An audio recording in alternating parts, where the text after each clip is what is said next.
I'm here to talk you through some of the things you can expect to see during your first week here and to help you get started down this new and exciting career path.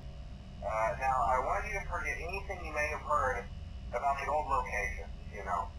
Some people still have a somewhat negative impression of the company. That old restaurant was kind of left to rot for quite a while, but I want to reassure you, Fazbear Entertainment is committed to family fun and above all, safety.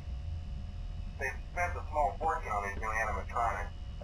Facial recognition, advanced mobility.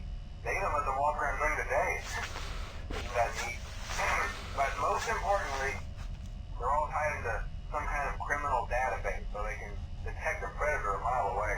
Hey, we should be paying them to guard you. Now that being said, no new system is without its kinks. You're only the second guard to work at that location. The first guy finished his week but complained about conditions. We switched him over to the day shift. So, hey, lucky you, right? Mainly he expressed concern that certain characters seem to move around at night and even attempted to get into his office. Now, from what we know, that should be impossible. That restaurant should be the safest place on Earth. So while our engineers don't really have an explanation for this,